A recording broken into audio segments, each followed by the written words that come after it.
Hi, good morning, everyone. As the director of the Center of Biotechnology and Interdisciplinary Studies, or CBIS, I extend a warm welcome to all of you on behalf of our students, our faculty, and our staff.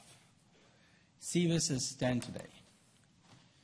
Over the years, it has been nurtured by several of you in this room. It has been fed, it has been supported. And thanks to you today, CBIS is research, CBIS is education, CBIS is industry partnership, CBIS is resources. But above all, CBIS is a success. The 10th...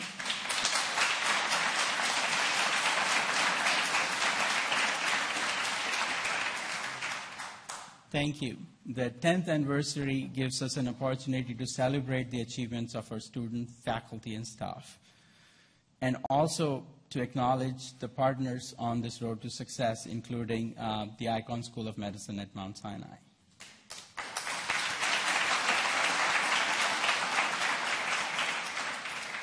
It's also a moment for us to take a look at the future and reflect on our history and our beginnings. New and transformative ideas ahead of their time often face resistance. And it takes somebody with vision and leadership to look at the horizon ahead of the sunrise and lead the team. CBIS was one such bold initiative of our president, Dr. Shirley and Jackson. And she shared it with the Rensselaer community in an inaugural address in 1999.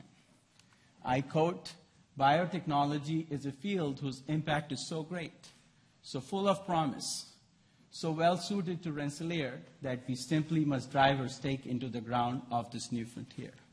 Why not create a biotechnology institute for Rensselaer?" End of quote. And then she worked tirelessly through the Rensselaer plan over the years to formally open this building on this day in 2004. Ladies and gentlemen, it's my privilege to introduce the 18th president of Rensselaer Polytechnic Institute, Dr. Shirley N. Jackson. Thank you. Thank you.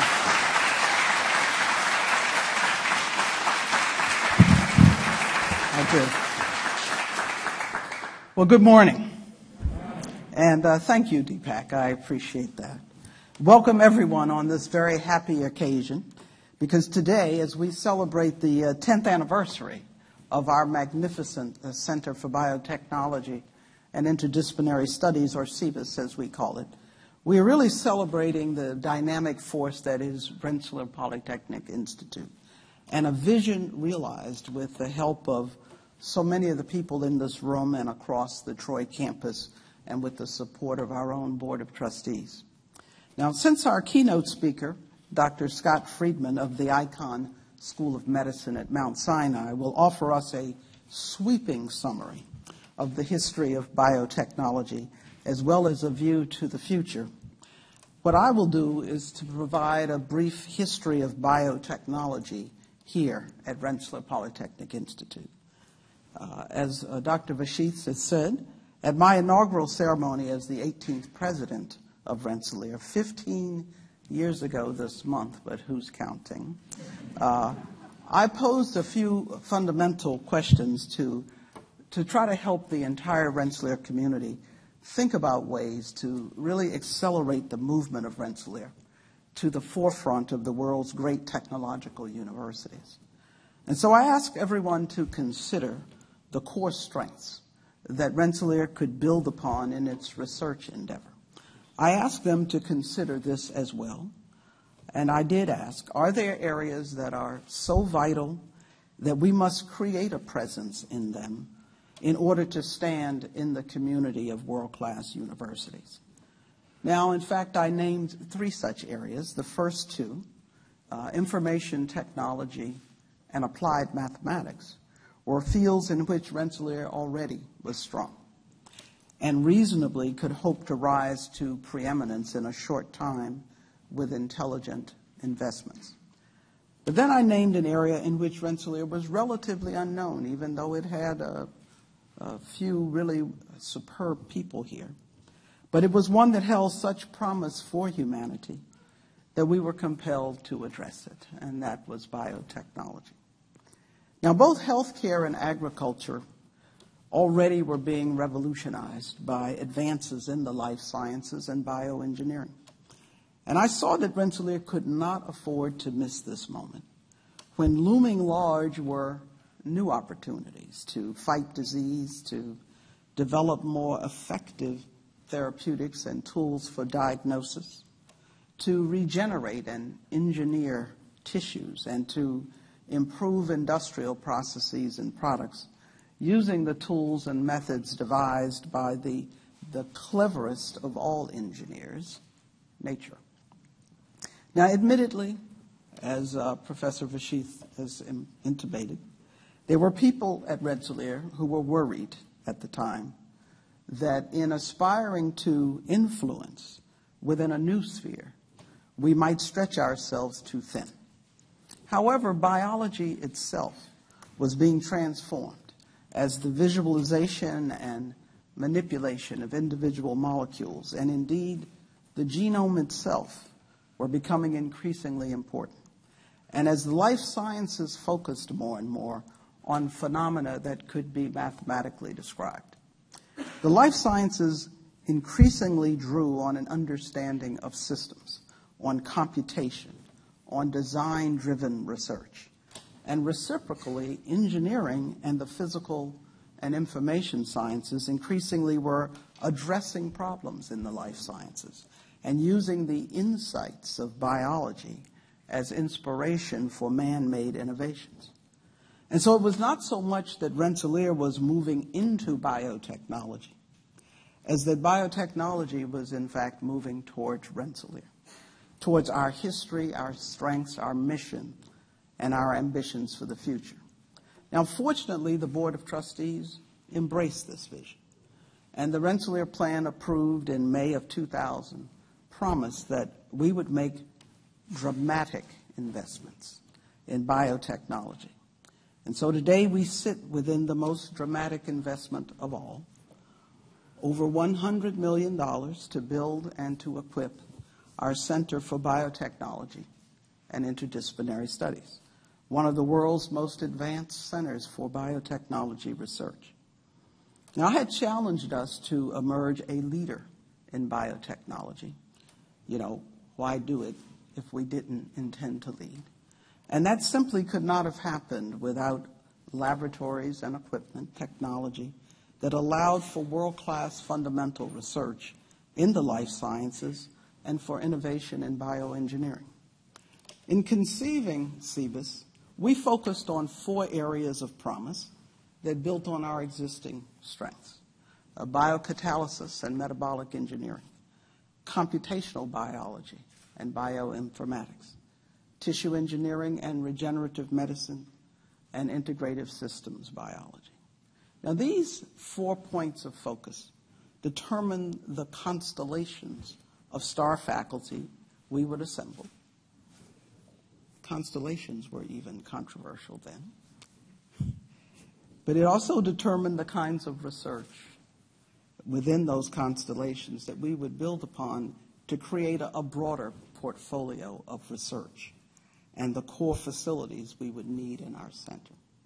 Now, because we understood that Rensselaer was particularly well prepared to make significant contributions at the intersection of the life sciences with engineering, the physical, and computational sciences, we designed our Biotechnology Center with unusually open and flexible laboratory space that allowed for unexpected collaborations across the disciplines. The building was planned with attractive gathering spaces, with the labs deliberately separate from the offices to encourage serendipity, to encourage the accidental meeting, to encourage the exchange of ideas. Now, we determined, and here's the third controversial piece, that there would be no departmental offices within CBIS. a decision that was significant symbolically as well as practically. We intend this to be a place where researchers would work together across many departments, fluidly, to unlock the secrets of life, to advance human health, and to develop more sustainable products and processes that would benefit society as a whole. The design of CBIS also served to announce that this is where the great traditions of Rensselaer's now 190-year history meet the future. Because the 15th Street facade, as you know, is entirely traditional and echoes the century-old neoclassical architecture of the quadrangle dormitories just down the street. You then turn the corner, and CBIS is a soaring, modern structure. In fact, I remember when then Senator Hillary Clinton, maybe it was then First Lady Hillary Clinton, or former First Lady something, she thought that we had preserved the facade of a century-old building to have the 15th Street look. But such sensitivity in design is explained by the fact that several Rensselaer alumni led and were on the architectural teams, all of whom were world-class architects. Peter Bolin, Dick Riddleman, and John Jackson in particular. Now, I often have said that we revitalized Rensselaer by developing our people, programs, platforms, and partnerships. Today, we recognize the power of a wonderful platform in supporting the other three.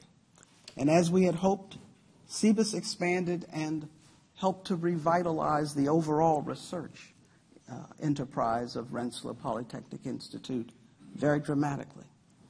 Since CBIS opened in 2004, the 40 over the years, but currently 34 groups of resident faculty and their students here have published more than 2,000 peer-reviewed papers in subject areas that include protein synthesis and manufacturing, regenerative medicine, biomaterials, and bioinformatics. This work, and we all know this is an important measure, has been cited in the scientific literature nearly 30,000 times. It has pointed the way towards new classes of therapeutics to address threats to human health that includes Alzheimer's disease, osteoporosis, antibiotic-resistant bacteria, and spinal cord injury and neurodegenerative diseases. In 2000, when we began planning in earnest for this center, Rensselaer research expenditures funded by the National Institutes of Health were just over $1 million. In 2014, that number was $14 million, a remarkable trajectory. But I remember when we cut the ribbon and opened this center, we were fortunate to have the then director of the NIH, Ilyas Zerhouni, here to help us with the ribbon cutting. We had another number of other luminaries. But Dr. Zerhouni said that if we had not made this investment and put the stake in the ground, we would have missed the 21st century. But we're not missing the 21st century, and the research here anchors an overall sponsored research growth at Rensselaer that has gone from about 35 million per year in 2000 to 100 million today. Now, in all, research at CBIS alone that has been supported over the years by external grants of at least $130 million. But importantly, CBIS is foundational to our vision for Rensselaer as we approach the 200th anniversary of our founding in 2024. Now, over the last decade, two factors have changed and clarified our mission to apply science to the common purposes of life. First, new technologies and tools, many of them driven by the deluge of data humanity is generating about ourselves and by computational advances of all kinds, are offering us tremendous opportunities to understand better and to reshape our world. But secondly, it is increasingly clear that humanity's greatest challenges are complex, they are global, and they are interconnected. And they include issues that have to do with our supply of food, water, and energy, as we see every day with human health and the mitigation of disease, a changing climate, the need for resilient and sustainable infrastructure, our physical and national and global security, and the allocation of scarce natural resources overall. But what is required to address these complex challenges and the opportunities they present is something that I call the new Polytechnic, which is a new paradigm for teaching, learning, and research, which re-envisions the technological research university as a refreshed, collaborative endeavor across disciplines, sectors, even global regions. A university like that leads by using advanced technologies, in fact, to unite a multiplicity of disciplines and perspectives in order to take on large, multifaceted, hard challenges. And we anticipated that when we built this center. And so guided by our refresh plan, the Rensselaer Plan 2024, we in fact are transforming Rensselaer into that new Polytechnic. The Center for Biotechnology and Interdisciplinary Studies as both a physical and, importantly, an intellectual construct and a dynamic and productive crossroads that brings together biologists, biochemical engineers, biomedical engineers, materials scientists, physicists, architects, and many other experts across the disciplines confirms that our vision of the new Polytechnic is the right one for Rensselaer and will prove transformative, and indeed is proving transformative in the world at large. Of course, CBIS could not have generated so much great work if it had not drawn so many extraordinary people, including those who served as its directors. First, Dr. Robert Palazzo, who was our first director of the center, and then Dr. Robert Linhart, who served as acting director until Dr. Jonathan Dordick, our vice president for research, took over. And next, our current director, Dr. Deepak Vashishth, as well as Dr. Glenn Monasersky, the operations director for CBIS. I would like you all to join me in acknowledging and thanking them.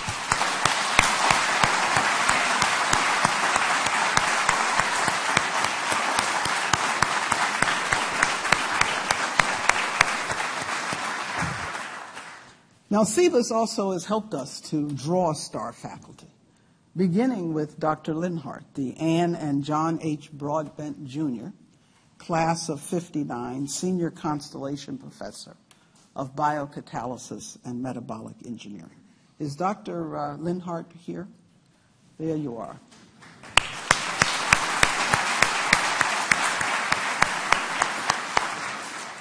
Professor Linhart's work on bioengineered heparin, I could name anything that he does, but let's talk about that. His work on bioengineered heparin, where heparin is a widely prescribed anticoagulant, confirms the promise of CBIS.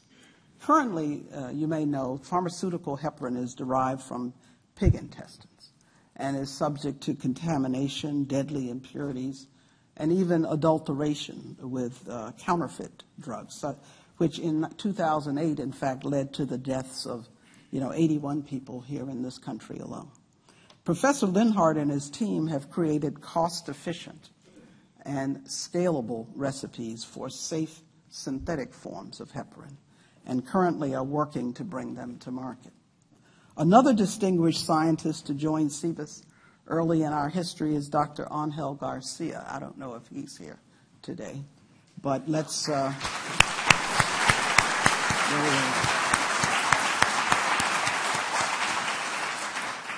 Dr. Garcia is Senior Constellation Professor in Biocomputation and Bioinformatics and head of our Department of Physics, Applied Physics, and Astronomy. Now, Dr. Garcia's research focuses on the development of computational tools to model the folding dynamics and stability of macromolecules and other biomolecules. And in particular, his work on protein folding, which determines the functionality of the molecule, offers a foundation for understanding diseases involving misfolded proteins, such as Alzheimer's and Parkinson's diseases. CBIS has enabled a lot of other groundbreaking research, including new strategies for addressing one of the most worrisome challenges facing mankind, the rise of antibiotic-resistant bacteria. Now, by marrying stable nanotubes, and that draws on our strength in materials science, to a specific lytic enzyme that breaks open the cell walls of a particular species of pathogen, Dr. Ravi Khanna, our P.K. Lashmet Professor of Chemical and Biological Engineering, and Dr. Jonathan Dordick, the Howard P. Eisenman Professor of Chemical and Biological Engineering, have developed long-lasting paints and powders that can wipe out deadly bacteria such as MRSA and Listeria. In fact, is Dr. Khanna here and Dr. John Dordick? Would you all stand and be recognized, please?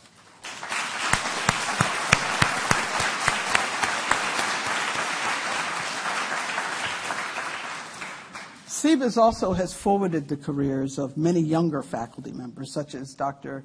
Deanna Thompson, Associate Professor in the Department of Biomedical Engineering, who studies the environment in which neural stem cells renew themselves and differentiate in order to support advances in the regeneration and repair of nerve function impaired by injury or disease. Is Dr. Thompson here today? There we go.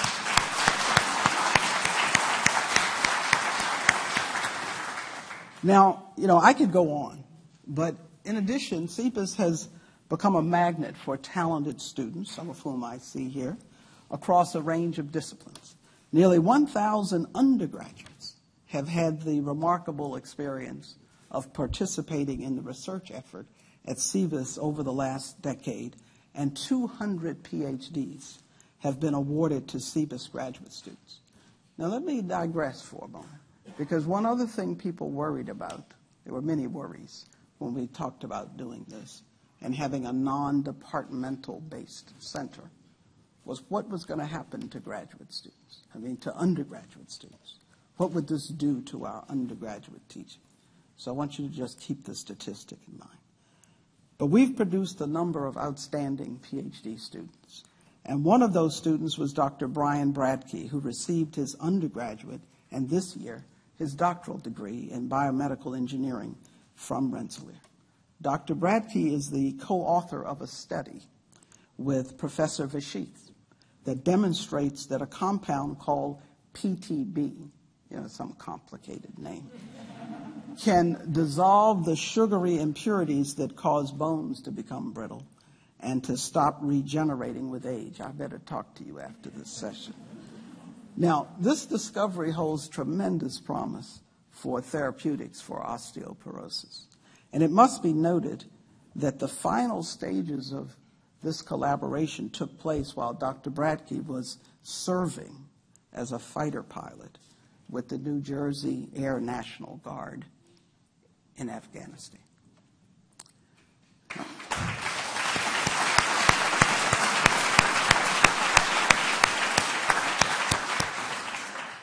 CBIS also has helped to foster new biotechnology businesses. Among our industrial partners is Colleen Costello, a 2012 Rensselaer graduate in biomedical engineering, and the CEO and founder of a company called Vital Vio, which manufactures overhead LED lighting designed to disinfect surfaces as it illuminates. She works with Dr. Matthias Kofus, associate professor, but Constellation Professor of Biocatalysis and Metabolic Engineering at CBIS on product development. I don't know if Dr. Kofus or Colleen are here today, but let's recognize them.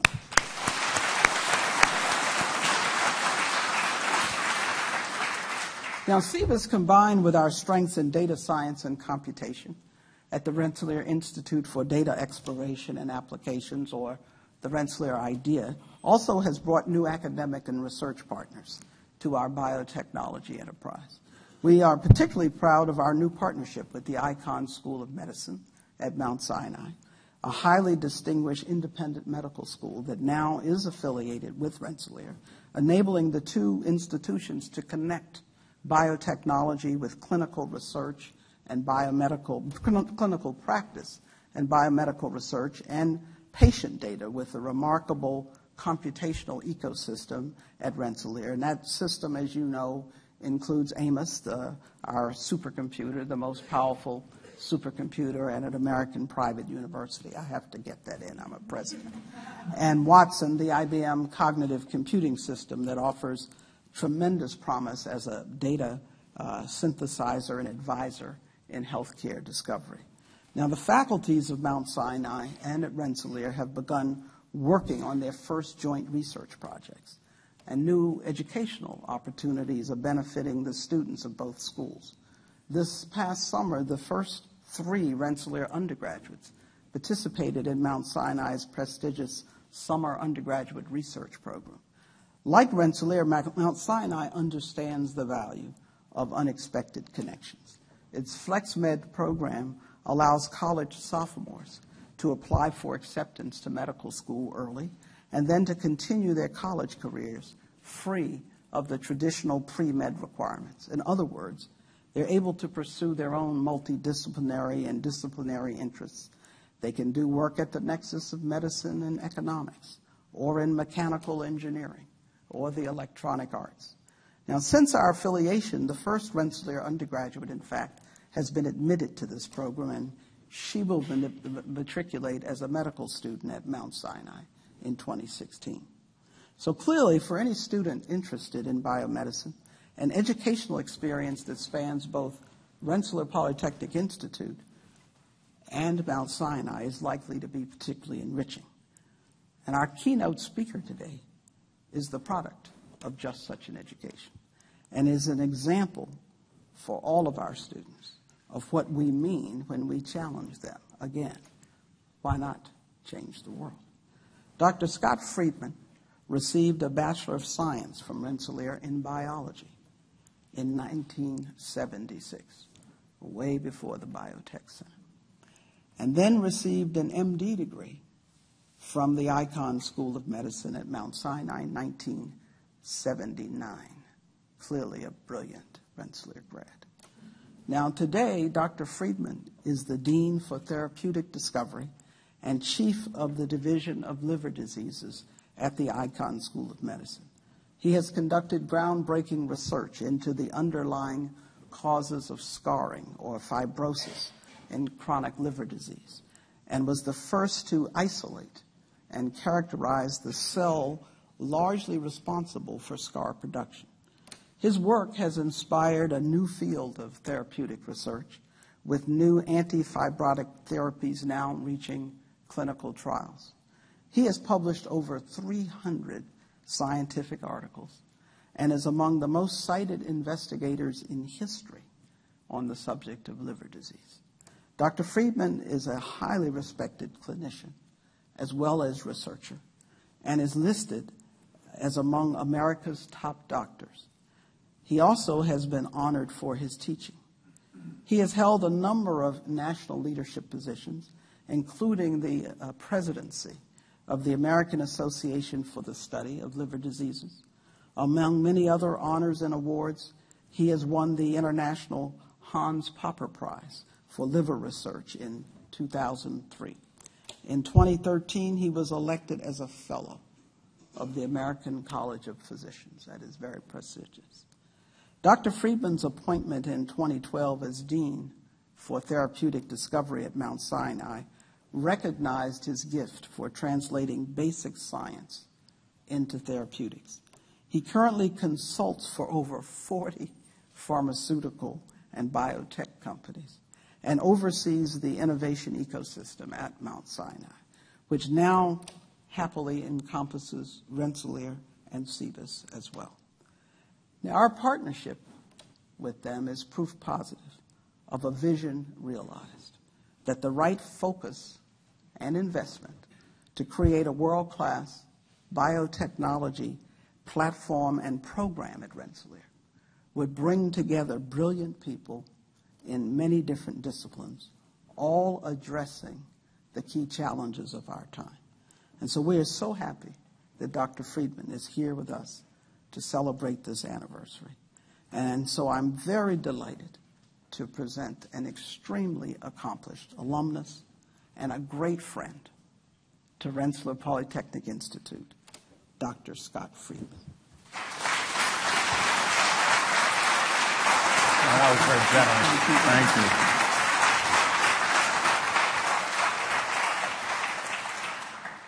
you. Good morning, everybody.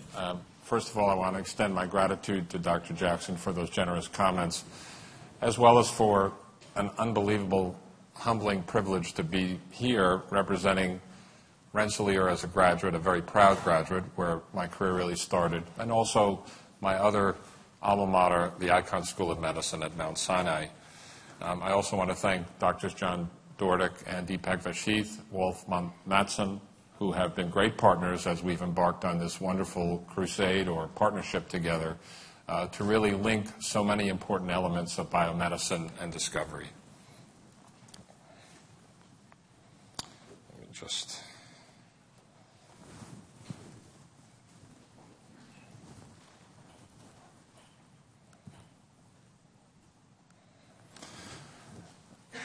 So, as I was preparing, yes, it's true, that is me.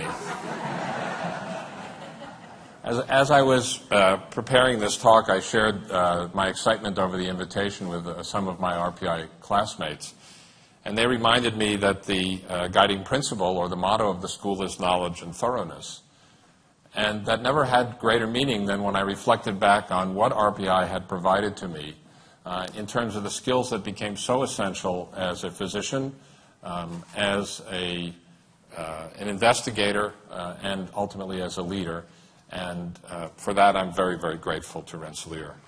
I must tell you, I didn't start here with an idea of doing what I ultimately achieved. I think few of us do. I simply wanted to do my best, to take full advantage of what was available to me at Rensselaer and beyond, and take each step as it came. So for those students in the audience, I can assure you that I did not expect to be standing up before my alma mater with any deep accomplishments, and so it's greatly humbling, and I'm very, very proud of that. As you look at that picture of me, I think that was as close as I came to rebellious stage. I wore a turtleneck for my this is actually my picture in the yearbook. In those days, Troy had not really been revived as much as it has more recently. And our graduation speaker in 1976 was Walter Cronkite. Probably nobody under the age of 40 in this room even knows who he was, sadly. But he was an iconic reporter and really the voice of America, and he was also a personal friend of George Low, Dr. Jackson's predecessor, and who was responsible for the Apollo space mission before he came to RPI. I was a bio major. I always had intentions of being a physician. I came here in part because my brother had been accepted to the 6-year med program the year before. He's gone on to great things. He was a Lasker Prize Award winner 3 years ago, a proud graduate of Rensselaer, for his work discovering leptin, the obesity hormone. So RPI has been very, very good to our family, and for that I also want to express more gratitude. I was interested in things beyond biology. I embraced every and any music opportunity here. There was a wonderful professor I want to acknowledge, Antonello Frascarelli, who's probably no longer here, but he really created a home outside of academics for music, and we were very involved. In fact, one of my greatest performance experiences as a trombonist was actually playing brass quintets at the Troy Music Hall, which is one of the most architecturally and acoustically perfect halls in America, and I'm sure that's still true. I have lots of memories. I won't bore you with most of them. I do remember the swarms of freshmen coming over 15th Street before there was a bridge, marching to what felt like their doom to take F tests. I somehow survived that. I remember physical chemistry because it was so impenetrable that I'm amazed to this day that I even passed, let alone got a B. I remember slide rules, which I'll share with you in a minute. I was in freshman year, I was at Bray Hall. I then moved on to the Quad. I was in Hunt 3. I have great fond memories of the McNeil room. I couldn't shake my addiction to the New York Times. In those days, it had to be driven up from the city because there were no local printing presses. And that's an addiction that continues today, along with the New York Times crossword puzzle. So those were great years, and in every sense of the word, they laid a foundation for me that has given me enormous strength and confidence throughout my career. I did go on to medical training. That picture on the left is not a post office shot. It's my intern. It is my internship year at Beth Israel in Boston. I was privileged to graduate from Mount Sinai. I went on to medicine residency. I was very interested in gastroenterology because it combined the technical manual fun of doing procedures with the intellectual challenges of trying to understand the liver, since both GI and liver were in the same discipline. I always sought the best training. I think that's a lesson that started with Rensselaer. And so when I had an opportunity to move to the West Coast to train in what was then and may still remain among the very best in gastroenterology programs at UCSF, I jumped at the chance. I only started lab work much later in my career than is typical. I didn't have a Ph.D. I was curious. I think my brother's foray into research had some influence in my choice to try research, which UCSF, of course, was very strong in. And I chose a great mentor and a clinical problem that was completely unsolvable at the time, which is, why do patients with chronic liver disease develop scarring that goes on to a condition known as cirrhosis? And so I'll share with you in just a couple of slides that path. I was privileged to receive a Fulbright Senior Scholarship at the Weizmann Institute. That allowed me to do much more basic research for a year in 1995-96. And then ultimately Mount Sinai called me back, if you will. They made me an offer I couldn't refuse to build a great program. Of course, New York has always been my home, and it's been a terrific run, and I've had great opportunities at Mount Sinai, just as I had at UCSF and Rensselaer before it. I went on to be chief of liver disease, and you heard about my role as dean for therapeutic discovery, which I'll return to, and which I think just reflects my unplanned but ultimately very translational path of investigation from a basic question to one that was much more translational. So I want to digress for just a few minutes and give you a sense of why I became passionate about what I study, and in a sense hoping to project some of that passion into what each of you are pursuing, whether you're a student or a faculty postdoc. So the problem of scarring is a remarkably underappreciated one. Every time a tissue is injured, scar is developed. And if you, in aggregate, add up all of the diseases in which scarring is prominent, up to 45% of all deaths in the industrialized world are from scarring diseases. And those include diseases of the liver and pancreas, but more importantly, the heart, where cardiomyopathies and myocardial infarction or heart attacks lead to scarring that diminishes function. Pulmonary fibrosis, and perhaps in terms of absolute numbers, renal fibrosis due to diabetes and hypertension. These represent enormous public health burdens for which there is not a single approved antifibrotic therapy.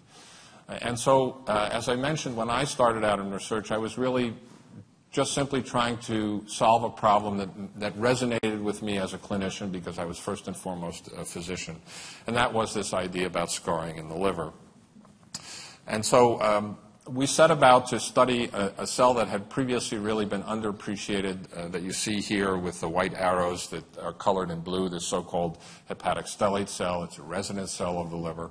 And it's shown in the drawing on the left in low power, where it sits within the vessels of the liver or the sinusoids, and in the high power on the right-hand side of the screen. This is a very interesting cell that has continued to fascinate me for 30 years. We set about to develop a method to isolate these cells, and that allowed us to understand that when the liver is injured, these cells undergo a very profound transformation. They go from a very quiescent cell that rests quietly in a very unique niche within the liver to one that is highly activated and is making scar, proliferating, and contributing in a major way to the accumulation of scar in patients who have chronic liver disease. And so from that simple method of just growing these cells in culture for the first time, we were able to uncover a pathway or a series of pathways that turn this cell on and that ultimately account for the scar that accumulates in liver injury. And this really is a series of steps that we've been able to develop in the model you see here. And after initial injury to the general tissue, these cells are ignited. And this really unleashes a cascade, or what I like to call a conspiracy to make scar. So without going through the details in this slide, everything that happens to this cell type when the liver is injured is driving signals that make the liver create more scar. And from an evolutionary perspective, this makes sense because scarring encapsulates injured tissue and presumably keeps the organism alive. Nature didn't worry about us passing into our 6th and 7th decade when this scarring becomes catastrophic, because at that point we've already served our evolutionary role by passing on our germ cells to our offspring.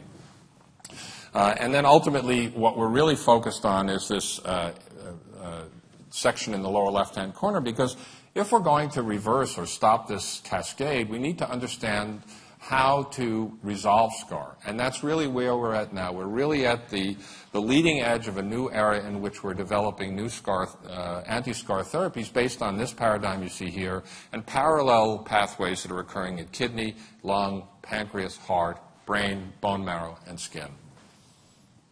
So I'll return a little bit to some ongoing challenges in the liver, but I thought it would be interesting and maybe even informative to look back to the year that I graduated from Rensselaer. There were some actually very seminal events that occurred that have obviously transformed our world today. Now, what I want to remind you is this may seem like a long time ago, but I'm also going to give you some more recent developments that occurred at the time that this building, this marvelous building, was opened. But let's go back to 1976 and see what was happening. Well, this small company founded literally in a garage by two guys, Steve Wozniak and Steve Jobs, was this new company called Apple, of course. And I encourage you to read the biography of Steve Jobs by Walter Isaacson. It's a marvelous, marvelous book, and it talks so much about both the convergence of good luck, intelligence, creativity, and the times that we live in. I also mentioned in this slide that Steve Jobs was born in 1955. There's a reason for that. Well, truth be told, I was born in 1955 too, but that's not why I'm showing it, although it really was part of a generation of new thinkers that, as I've said, have transformed our world. Now, this is what I remember about computers in 1976. Now, thankfully, I never had to deal with spindles and cards that many of my classmates were dealing with and learning Fortran and some early programming languages. But I remember distinctly that this is what the computer room looked like. Also in 1976, a small company by a very geeky guy from Seattle was founded. That guy, of course, was Bill Gates. He, too, was born in 1955. If you want to understand the context of this, I encourage you to read the book Outliers by Malcolm Gladwell and the chapter about 10,000 hours required for expertise, because what he points out is this whole generation, Steve Jobs, Steve Wozniak, Eric Schmidt, who was the CEO of Google, Van Kosler, who was the founder of Sun Microsystems, and Steve Ballmer, Paul Allen, all born within 2 years of each other, because it was a convergence of opportunities to create new technologies combined with dogged determination and a clear willingness to take risks, break rules, and unearth dogma. And I think those are themes that still work for us in this world of innovation. Now, the first supercomputer was the Cray 1. This doesn't give you a sense of the scale. This is probably about 6 or 8 feet tall. It's humbling to realize that the massive power of this great supercomputer can be encapsulated in an iPhone. And it's been said many times that the computing power that was required to send a man to the moon and back also could be contained within the computing power of an iPhone. So the pace of progress since then is, of course, breathtaking. Now, I included this slide, and I shared it with John Dordick, and he said to me, well, nobody knows what a slide rule was, but and you're probably right, John, but I have to admit, we used slide rules in my freshman year. I don't remember how to use it. It's probably our version of the abacus. But what I do remember very vividly from those times is that we were all bound to these slide rules for doing all of our freshman math and physics and chemistry problems, until one kid on the floor, literally one kid on the floor, was bought a very, very fancy, simple function computer. It was an HP 35. I remember it vividly. It sold for $395. We literally would wait outside his room to pass around the calculator. This is the kind of thing you get now with a haircut. I mean, it was basically addition, subtraction, division, multiplication, and I think it really went all the way out there to square roots. So look also at the price. I mean, $395 in 1976 is probably 3 or 4 times that in real dollars.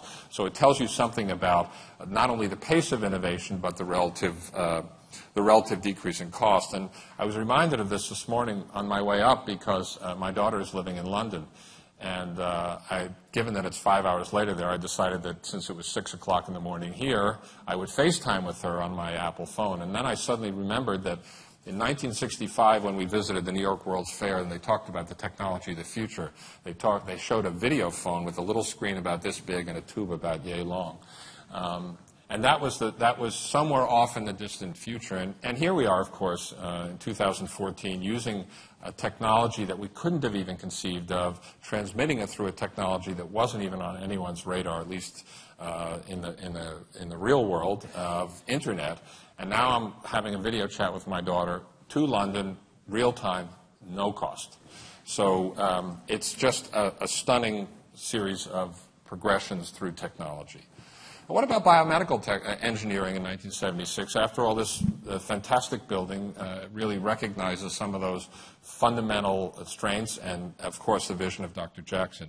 So I went back and looked at some of what we were thinking about in 1976 around biomedical engineering, and I can say categorically it was minimally represented in medical research. It was not interdisciplinary. Look at this textbook here, Biomedical Engineering Principles. I talked about heat transfer and very really physical and chemical aspects, not really any kind of an integration. And I pulled out from a website called ResearchGate.net some of those exciting developments in biomedical, I'm being cynical here, in biomedical engineering, which included things like electronic trace of the mean axis of the heart. I mean, this is almost prehistoric, even to me. Look at number 3. That's really my favorite. The use of velour as a vascular prosthesis. Now, of course, I don't think our brains were any less evolved back then. It's really a matter of imagination, resources, and, again, this idea of interdisciplinary science, which is so fundamental not only to what we do, but to what this building represents. Now, what about medicine? I graduated in 1979 from Mount Sinai, and I think it's worth acknowledging how far we've come from those days as well. I will say the fundamentals of being a doctor are the same. I have to admit that. Taking care of sick people, being empathetic, integrating information, communicating with colleagues, those are all, in my view, the absolute fundamental tenets of the practice of medicine, and they will not change. I hope they don't change. But all of the science and the technology around it is so vastly different. There were no disciplines of biotechnology. The word didn't exist, nor did the words or the fields of epigenetics or genomics. Genomics was a term that was created in 1986. And so things that we take for granted are really relatively new. I remember vividly that the only treatment for high cholesterol was, quote, to reduce your fat intake. And the reason I remember it vividly is because when I was a freshman here in 1972, my 47-year-old father had a heart attack. He survived it. He went on to have 3 more and ultimately a heart transplant. But his cholesterol was somewhere around 375. Thankfully, I have statins, which didn't exist until 1987. And I remember vividly that they told him that he should cut down on the butter and the eggs and the steak. And that was their treatment for high cholesterol associated with a heart attack in a young man. There were virtually no interventions for stroke or heart attack. We now have clot busters. We have balloon angioplasty. We can put in stents in blood vessels. We save lives. And, of course, the keys to the kingdom aren't treating these diseases. They're understanding the features that lead to the disease and preventing. And that's really a major theme of modern medicine, is preventive health and health maintenance, not disease treatment. CT scans were an extremely exotic test, and I speak again from personal experience. When I moved to Boston to do my internship at Beth Israel, the Harvard Longwood Medical Complex, which consists of I don't know, maybe 8 or 10 hospitals, the greatest concentration of biomedical expertise, engineering, and healthcare in a 4-block area. There was one CT scan.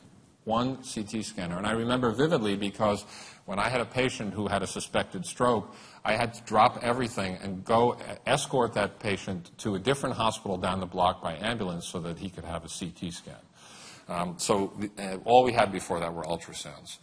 In my own world, there were virtually no treatments for liver disease except what we called supportive measures. And we weren't even dreaming yet of liver transplantation, which has now become not only standard of care, but has saved thousands of lives. And in my view, is still an interim measure until we get better at regenerating livers and replacing them with cell-based therapy. There were no antiviral drugs for hepatitis, whereas now we have great drugs that cure hepatitis C and can treat and suppress hepatitis B. And then finally, peptic ulcer disease was attributed to acid and stress. Too much acid and people were stressed. Take it easy, eat a light diet. That's how you cured ulcers. Well, for those who haven't noticed, ulcer disease is an infectious disease. And the Nobel Prize was awarded to Barry Marshall and his colleagues for discovering that Helicobacter pylori is actually the cause of the vast majority of peptic ulcer disease. And the treatment is not low-acid diet or antacids. The treatment is antibiotics. So, a stunning and completely outside-the-box suggestion. And the only way that Barry could actually prove it was to inoculate himself with Helicobacter pylori, show that he developed gastritis and ultimately ulcers. And that really led to a major turnaround that obviously defied logic at the time. Now, this building opened 10 years ago. That's just yesterday. Many of us were here. Things couldn't have changed that much in 10 years, could they? Well, have a look. This small company, Facebook, was launched. You know the history. You've seen Social Network, the movie. Now it's so hardwired into the culture, particularly of the young culture, that it's almost unimaginable that there was life before Facebook for them. Internet Explorer. Now, we had web browsers. We had the web. Internet Explorer had a 92% market share. Not anymore. This very tiny company with a wacky name started out in Silicon Valley. It was called Google. They launched their IPO in 2004. Again, a very propitious year just by coincidence. Obviously, Google is also transforming our world. Cell phones were, of course, ubiquitous, but there were no smartphones. So all of us who are addicted to looking, gathering information, expecting immediacy, didn't even exist 10 years ago. Only 10 years ago. And then finally, the word Twitter had a very simple meaning. It was a series of light chirping sounds. That was as far as Twitter. So now, of course, this is embedded in our culture in so many ways. So the point, of course, is that this is only 10 years ago, and look how much our worlds have changed because of technology. So I'm not going to read all these, but I think they speak to the idea that even great leaders need to expand their imaginations beyond what seems possible, not unlike what Dr. Jackson has exhorted us to do. I like the one by Thomas Watson, the chairman of IBM. I think there's a world market for maybe 5 computers. That's on the right-hand side. Boeing engineer, after the first flight of the 247, a 10-seater, said there will never be a bigger plane built, 10-seater. Okay, so, and on and on. So I think it really speaks to the idea that we constantly need to expand our imagination beyond what seems possible. And that's hard sometimes because we obviously get comfortable with our worlds as they currently exist. Another area that many of you are very familiar with is the idea of the rapidity of increase in transistor speed defined by Moore's law, and of course the diminishing cost. But in our world, a more compelling change has been the cost of sequencing the human genome. So what you see here is from the National Human Genome Sciences Research Institute. The white line represents the Moore's law decrement in costs of computing. Look at what's happened to the cost of sequencing the human genome. It's dropped precipitously, and it's now well under $1,000. So that means that eventually, and I don't mean eventually, I mean very soon, and in some cases already, patients can have their entire DNA sequence available not only to them but to their providers that will help inform us about the risk of disease, the potential preventive treatments, and of course the risk to our offspring as well by passing them on. So obviously, what does this all mean? Well, the pace of progress is accelerating. It's not just going up, it's accelerating, and we need to embrace it. in every sphere, certainly in those represented within this building, but of course in medicine and in so many things about technology. Now, this wisdom doesn't really come from me. It comes from President Jackson and her colleagues on the President's Council of Advisors on Science and Technology, who said in 2012, we stand at a moment of historic progress in biomedical research with extraordinary promise. And clearly that was the vision that she articulated this morning in the Rensselaer plan and, of course, in the impetus to create this building. So what about the future? Well, the future is really here already. This is a slide from my colleague at Mount Sinai, Eric Schadt, who's one of the world's great thinkers around the use of big data in biomedicine and medical care. And it really illustrates that biomedical research and healthcare, which encompasses big data, is really part of a greater universe that you're well aware of that lead to data analytics that will inform our ability to predict disease and to individualize diagnostics, therapies, and treatments of our patients. I'll give you another example of that in a minute. These advances in technologies are certainly filtering down, or I should even say coming from the bottom up, in basic biomedical processes. This slide was provided by your colleague, John Dordick, just to remind us that many of these technologies are informing and creating new cell-based assays, new protein-based assays, new high-content screening, as well as the creation of artificial cells, artificial organisms. All of these things are now at our disposal, not just in the future. One of the ways at Mount Sinai we've tried to address this issue is by collecting as much material as we can from consenting patients in the form of a biobank. So we've developed an Institute for Personalized Medicine. We've collected now over 30,000 identified patients, and that's very important because we have their history. They acknowledge this isn't just random DNA and genome sequences. It's linked to their medical history, and it's linked to their medical chart. I'll show you in a minute how we're using that information to help inform decision-making. But this really represents the scale of our biobank, which is now one of the largest in the U.S. with over 30,000 identified patients, in which we collect DNA, RNA, all these other elements, including the microbiome, which has now been one of the new frontiers in biomedical science and its impact on disease. Another way that we've been using big data is illustrated in this slide, which is to say, let's be hypothesis-free. Let's be agnostic about what drugs might help what disease. Let's just do massive screening of the effects of hundreds of drugs on hundreds of cell types. Let's collect all the DNA information and the RNA changes in response to that drug, and let's see if any of those responses resemble what we would expect to happen if a drug is effective in a disease. And exactly that kind of question led to a remarkable discovery, which is that a drug called topiramate, or Topamax, which is used for seizure control, was predicted to be effective in inflammatory bowel disease, the diseases ulcerative colitis and Crohn's disease. This was work done by Joel Dudley, and it was published. Joel is on our faculty as well.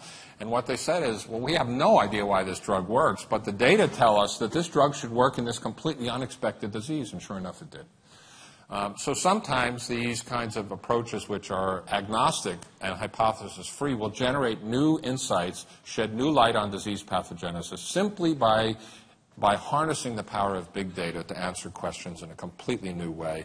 And what you're looking at here is just the improvement in the bowel inflammation seen through an endoscope on the left-hand side and in the microscope on the right-hand side as a result of using that unexpected drug for an unexpected indication because big data told us that it should work. And, of course, there's many drugs now.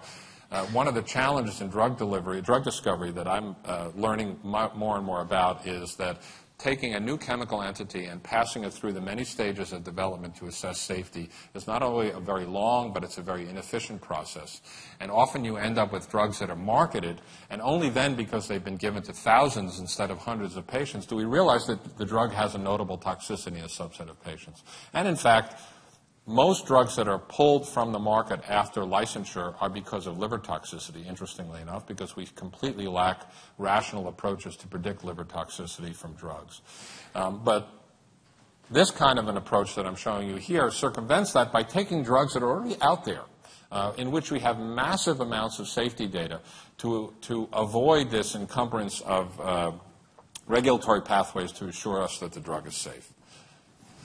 We're also using big data to personalize cancer therapy. That's shown here, where we can take tumors, and this is work being done by Ross Kagan and Eric Schadt and others, including our clinicians at Mount Sinai. It's not unique to Mount Sinai, but it's really the leading edge of cancer therapy, is to take a cancer, to profile it in every way possible, to replicate the defects of the human cancer in animal models, including the fruit fly or Drosophila, and that's what Ross is doing, to screen human cells or cells that are based from skin from the same patient, or to take pieces of that tumor, to put it into an immunodeficient mouse, and to try different combinations of drugs. This is called patient-derived xenografts.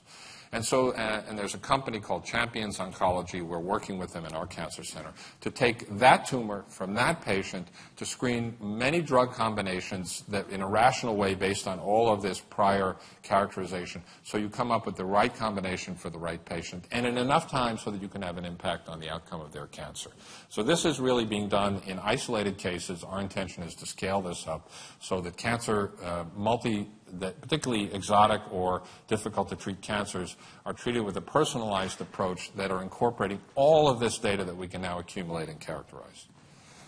So what does this all mean? It means we're going from the time of yesterday of gene, RNA, protein, phenotype. Today we're kind of moving towards tomorrow in that we have genomes, transcriptomes, proteomes, we have phenotypes, but really what we're moving towards is an era, and really moving, and we're already into that era, where we're looking for genetic causes, predictors of disease, how they translate into networks, not just how A goes to B goes to C, but how A goes to B through D, which goes to E through Z. And so you have this expanding universe of information, network information, each step of which influences the next stage, and all of which can be modeled and predicted.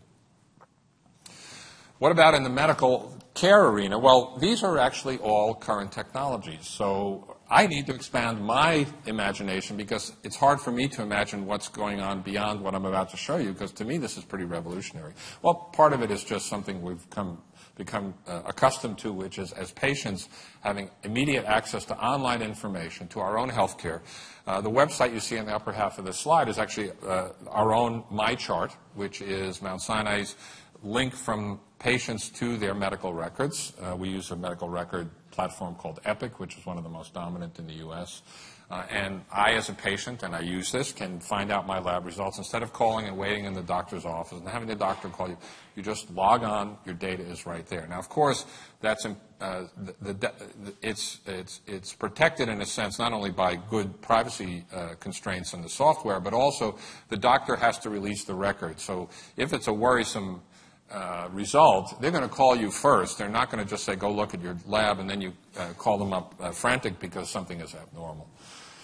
Remember I talked about the biobank and how we're stepping into an era where every patient has their genome sequenced. So how do you take that complex genetic universe and transfer it, if you will, or transform it into information that the doctor, who doesn't know a lot about genetics, can use when talking to their patient? And that's part of a national effort that's shown here that's called the eMERGE Network, sponsored by the NIH, which is simply, or not so simply, trying to develop methods, software approaches, and the ethics associated with that, of distilling genetic information into actionable information that the doctor can use at the point of care. So in other words, if I have a high genetic risk of lung cancer and my genes tell me that, that should translate into a box that the doctor sees on his screen when he or she sees the patient that says, inform this patient that they should not smoke. Of course, they shouldn't smoke anyway, but you can say your genes tell you you have a 100-fold greater risk of developing lung cancer if you smoke than the average patient. So that's the kind of information we need to distill into point of care for our doctors. And we need to do it in a way that's user-friendly for the physicians, because as literate as we would like our physicians to be in the language of information technology and genetics, the fact is they're keeping a lot of information in their head, and so we need to make it as easy as possible. And the eMERGE network is one of the ways they're doing that. Wearable devices are already here. You see here the Jawbone, which I'm going to show you some data from. Google just recently announced a smart contact lens that detects blood sugar and that can automatically feed back to control blood sugar in diabetics, and it can do so in part through devices that you see on the right-hand side, the artificial pancreas, which is actually being developed in part through engineers between Mount Sinai and RPI. This is one cute example of how this wearable data has been utilized. What you're looking at here are sleep-wake patterns after the recent earthquake in Napa Valley last month. So what you can see in the middle are those spikes in the regions where patients who were wearing the jawbone woke up suddenly. And in an odd sort of way, this tells you who was impacted or how bad was the earthquake based on how many people woke up during this. Now, this is kind of a slightly frivolous example, but you can imagine if you can now measure and have biomedical information in real time in massive numbers of people, you can really look at and frame questions that were unthinkable before. The medical office of the future will, of course, also include advanced imaging. Rensselaer has extraordinary skills and technology which we're seeking and partnering with through our own. I'm not going to go through these in any detail, but they involve some very cool technologies and compilation of technologies. And in liver, this is still a great frontier. The liver is so complex we cannot model it in a box. We can't do what kidney doctors do with dialysis. There are efforts to create livers on a chip to replicate the complex interactions, and this remains a huge unmet need for just the reasons I outlined before, predicting toxicity, response to drug disposition as well. There's also imaging and functional tests that are somewhat simple conceptually, but involve the ability of the liver to metabolize non-radioactively labeled substrates that we can measure in the nasal breath as a ratio of C13 labeled CO2 to C12 labeled CO2 in order to measure the endogenous function of the liver. So this will avoid some of these more invasive tests like biopsy. Now, what do these advances all have in common? Every one of them is interdisciplinary, and that's exactly what this building represents. Those disciplines include, but are not limited to, chemistry, biology, big data, electrical engineering, social behavioral sciences, tissue engineering, software design, chemistry, material science, you get it, bioengineering, and so forth. They all converge. That's what this building represents. That is really the future of not just biotechnology, but of medicine. So really, and I think Dr. Jackson alluded to this, biomedicine is really the great frontier, and the term was coined by Craig Venter, who's one of the scientists credited appropriately with sequencing the human genome. This is really the century of biology, because biomedicine integrates all of these elements: IT, big data, computing, engineering, social sciences, biology, physical and chemical sciences. As you heard, we as partners, Icahn School of Medicine and Rensselaer, are joining forces in a synergistic way to address this new frontier in ways that we think are very exciting and very promising. That started with the signing by Dean Charney and Dr. Jackson May of last year, both here in this room as well as at Mount Sinai. It also involves engaging our innovation continuum at Mount Sinai, which is what I oversee, that includes our own now Mount Sinai Institute of Technology, drug discovery apparatus led by Paul Kenny, and a really, I would say, forward-viewing leadership in our tech transfer office by Eric Liam, who was just recruited from UCSF. We're enjoying our partnership specifically through the participation of a joint steering committee. You know all the members of the Rensselaer leadership group here. We have 4 members at Mount Sinai as well. We chat by phone monthly. We meet now several times a year. There are a number of goals. They're outlined here, and I'll just list them very quickly. To promote collaborative activities with complementary strengths, to offer cross-disciplinary education, to enrich research at all levels, to create new technologies and generate new intellectual property. They have a number of elements. Again, I'm not going to detail all this. In fact, most of it's available on our website, which is listed at the bottom, that was just launched a couple of months ago. We have a collaborative research center focused on a number of different key areas of mutual interest. You heard about some of the joint educational activities. We're very proud of our growing links to Rensselaer in terms of course development, sharing of training, and use of technologies to support those shared educational missions. We also launched bi-institutional seed grants that were jointly supported by the Icahn School of Medicine and Rensselaer.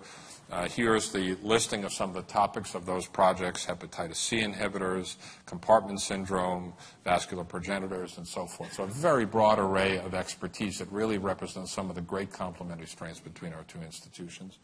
We're developing web-based collaboration tools, and a course has been launched here by Stanley Dunn that is now being taken for credit by Mount Sinai students via video conferencing.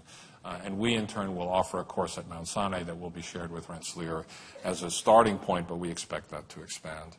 We've had 2 joint research symposia. One was last week on big data that I thought was really a marvelous example of how talking to one another can create new ideas and new points of synergy. We had an earlier symposium at Mount Sinai in the spring on regenerative medicine. We've already initiated adjunct faculty appointments. I'm proud to say I was the first adjunct faculty, so now I'm both faculty and adjunct faculty at both my alma mater, Rensselaer and Mount Sinai. And then most recently, John Dordick in particular worked very closely with us to submit a major grant known as a U01 grant that is offered by NIH called the Research Evaluation and Commercialization Hub to accelerate the commercialization. I'm very hopeful about that grant. It's going to be highly competitive, but I can't imagine a stronger network of partnership. And we already have boots on the ground. We already have projects on the way. And some of that actually caught the notice of the New York Economic Development Corporation. And as a result of our partnership with Rensselaer and our announcement of that, we began working with the New York Economic Development Corporation, and they committed $5 million in funding to help build up our part of the partnership in terms of infrastructure that will go in part towards joint projects as well as new facilities. Some of that has already culminated in a new juvenile diabetes research grant that actually is intended to help support the further development of the artificial pancreas I showed you previously, using or relying on technology here, but on the medical care and the diabetes expertise at Mount Sinai. And then finally, in order to help amplify our culture of innovation at Mount Sinai, we've had now 2, and this will be our 3rd Sinai Innovations program. And I'm proud to say this fall's event on November 18th and 19th is jointly sponsored by Rensselaer and Mount Sinai. We have world-class speakers, and in particular, Dr. Jackson has kindly agreed to give one of our keynote talks, in addition to Eric Topol, who's considered sort of the medicine tech leader in the United States, Miguel Nicolelis from Duke, who has pioneered the use of an exoskeleton to enable paralyzed patients to walk again, Andy Conrad, who is one of the directors of Google X, which is their what they call their moonshot laboratory, their secret project. So Andy will have some very interesting things to say. And then Jun Wang, who is the director of the Beijing Genomics Institute, which is considered the largest and most sort of powerful futuristic genome center in the world in China. But really, this really represents just one piece of a larger universe that we believe, through the partnership at Mount Sinai with Rensselaer, creates opportunities that will be extraordinarily successful and will expand our imaginations in ways that we probably can't even conceive. So that at the 20th anniversary of this building, hopefully we will look back and say, wow, we couldn't have believed all the things that were possible when we partnered together. So in closing, I want to thank Dr. Jackson and the entire Rensselaer community. This is an extraordinary honor. I'm deeply humbled by it, and I'm very, very proud to represent 2 great institutions. Thank you.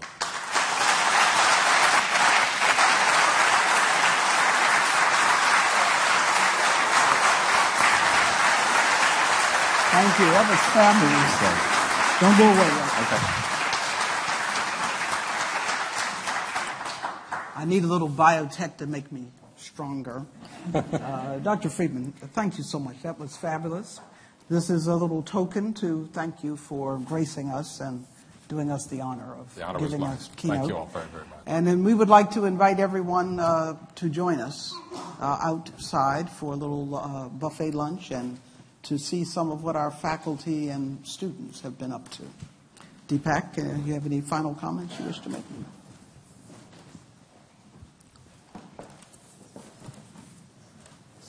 So I'd like to thank Scott Friedman again on behalf of our faculty and students, and Dr. Jackson for making the time to come here and starting actually this whole effort. So we are because of what happened in 2004. And thank you all for coming. Please join us in the auditorium. Thank you.